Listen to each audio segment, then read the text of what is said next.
Hey guys, Alex Ruggieri here from Crosspoint Beach. I was just told that I need to be more funny and charismatic on these videos, so I'm going to try to be funnier than I normally am.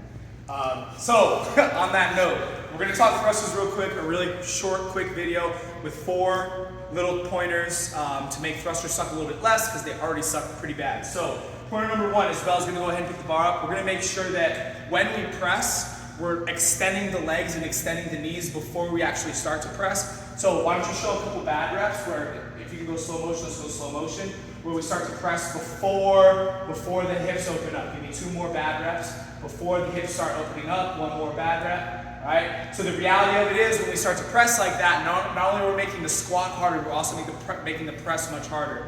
A good little drill to kind of open our eyes to what the timing should look like is what I call a dynamic front squat. So I'd be Isabella doing the front squat, and she comes off, allowing the bar to leave the shoulders. And it would be at that moment that we actually press. We shouldn't actually be pressing that first inch to 3 inches.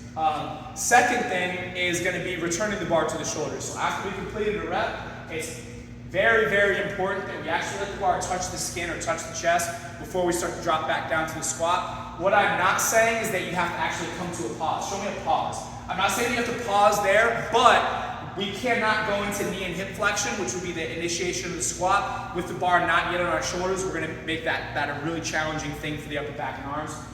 Show me 2 bad reps, and then show me 2 good reps. Squatting too early, and as you can see, it's a fine line, so that's something that you kind of got to be aware of. Last 2 things, and they'll be quick. Bar's going to go overhead. Remember, this is where we rest. We do not rest with the bar in our front rack. If you want to take a second or 2 breath, take that overhead. Do not rest here. If you need a break. This is not a rest. Last thing is going to be depth on the squat. As we all know, hip needs to cross the knee in order to make that rep count. But a lot of us have a bad habit, especially at lighter thrusters, to kind of put the brakes on because we want to make it easier for ourselves and limit the range of motion. And the reality of it is putting the brakes on is actually making it harder. So make sure that you hit rock bottom every time and catch that bounce out of the hole.